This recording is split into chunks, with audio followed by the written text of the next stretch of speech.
Hold them up to the lens. It's time. Are you ready?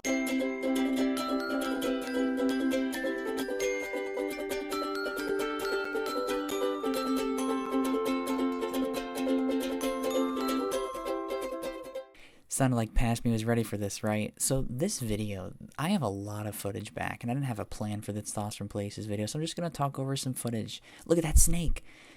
My dad and I started this video project in 2005 fishing at a local lake in PA where we live, and we started this in 2005, and it's been going on for a long time. I haven't recorded as much as I have in the past because I've done more journaling, but look at me, look at that excited face. That's old gray. I'm just going to talk over some footage.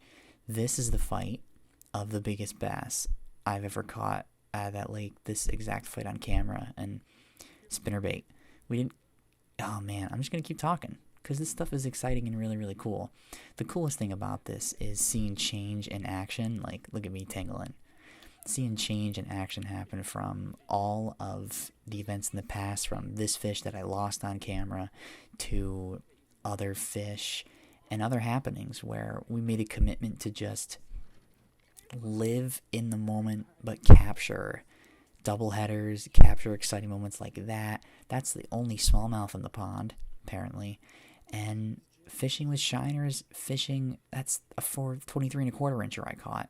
This is going to be long. This is going to be a lot of me talking. But I think it's so important to have traditions and routines. And one of the main things I was thinking about while putting all this footage together out of my archive that I have is just the idea of capturing things as they happen in life and holding on to some things and choosing what those are, and also choosing what to let go. Like I let go of a fish, or I let go of a journal entry at the end of the day. Whatever I choose to enjoy the present moment while it's happening. Look at that. That's another wallfish that we caught in my life jacket in Bass Pro Shops. Just tradition, waking up like that in the morning when it's foggy. Look at that. That's 2005. That's 14 years ago. Fishing in the fall when I didn't have glasses. Fishing in the spring. Catching fish that are almost the size of the lure. Oh, it's a snapping turtle. Look at that snapping turtle. This is hilarious. Fish flies over my head and lands behind me. And I wish I could put the audio. I could have put the audio in, but I'm already starting to record this video, so this is going to be really long. But if you enjoy it and get something out of it, awesome. This is the most ridiculous doubleheader in the world. I know so much of this footage, and part of me wonders if I'm wasting time relying so much on the past. I'm not attached to it, but I'm fueled by it. And all the like, man, that's another 20 incher that we caught. The patterns of fish, the ability to like explore another, oh look at the cat, explore another world. We saw those cats all the time on our trips down in the early 2005. We look visiting during the winter time, releasing bass off the wall that we caught with shiners. I have this huge archive of footage, and this is very Thoughts from Places-y. Oh, there we go. We're expanding now to 2007 to Lake Otisco in New York. But the coolest thing about this is seeing the change happen. Like, being able to see, oh man, record smallie. There it is, 20.5 inches, 5 pounds. Being able to see the change happen and see the constants in what I've enjoyed. I'm still tingling. Seeing the catching smallmouth. Look at that. Look at me goofing around on camera. And it's like, it's so much about being fueled by the past and being able to enjoy things as they happen. That's what I learned a lot through journaling too. Oh, look at the muskie. Look at the muskie footage. Oh man, trying to hold it down on the boat with my bare hands. Look at those teeth. No, not a good idea to think you can just grab those. Trying to hold bass by one hand. Fishing with family and my brother as well. It's so awesome to look back. Fall time. Look at fishing at Lake Marge in 2008, catching fidgets. This is the camera upgrade. This is Florida footage. This is going to be a long video. Look at that junk. Look at that hayfield. Third cast with a bait caster. That's my first smallmouth on a bait caster, which is bananas. catching fish multiple times. Ooh, the footage is lagging a little bit. You don't need to know about that, though. 2009. Look at us go. Look at us go. It's... I'm getting sucked in, of course. I'm trying to be eloquent for this Thoughts from Places video. We did not storm in the live well for long because that's a lot of work. But what do you think about this stuff? Like, I focus so much on enjoying documenting and remembering things. Sometimes I think the key to everything is just to remember what happens and look at the size of that smallmouth, to catch stuff and enjoy the experiences of, like, just simple things. Oh, look at this. Oh, tiger muskie. Oh, man. So good. This is not very eloquently put together. But these are thoughts.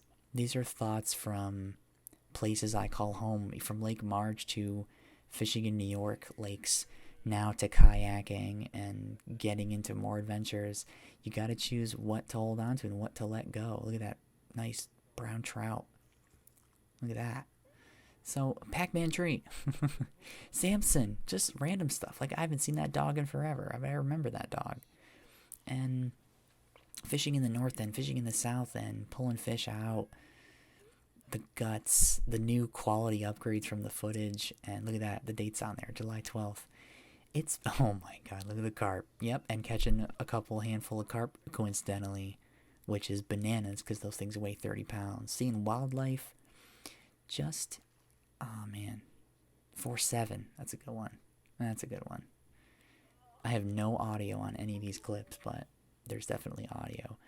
Being out there in nature. Oh man, now I'm getting quiet and I'm not talking anymore. No more thoughts. So, oh, that's the carp. That's another carp catch. Look at the size of that thing. That is ridiculous. So my video is probably going to be late, but maybe I can get this up before midnight. It's only 11:30. But I've been thinking recently just about that theme of choosing what to keep and choosing what to leave behind. And it seems to me that the most important thing I haven't left behind is the attitude that I have toward being outdoors and exploring nature and being curious about wildlife and catching fish. It never gets old. Looking at sunsets, the osprey footage, I gotta check this out. Oh man, look at that. Whoop. Feeling what it's like to have a 30-pound carp on or a smallmouth. Being able to enjoy the simple things and have those simple things fuel me so much because of the attitude that I already have. Being able to travel, being grateful for all that I've been able to do and all that I've been able to create, even though things over time change and traditions change and life doesn't slow down. Life keeps moving. So this is mainly what I wanted to share. Look at that smallmouth out of Minnesota. Oh my god, look at that thing. That's what I wanted to share. I don't even know who's next. Dave is next, but he got my video up before me. So here's my video with some thoughts on home and on fishing and some sunsets and some footage. And look at that. I got a time lapse of that sunset right there to end it off. I'm really grateful for all the traditions I have. And even if I journal or don't fish as often, I think it's so important to still engage with wonder and curiosity and everything. And you know, just enjoy life and choose happiness and all these cliches that I keep thinking about. It's awesome. Toast to you, Bass Toast. Thanks for listening and watching. And Dave's video is already up, but you'll see him next. Thanks.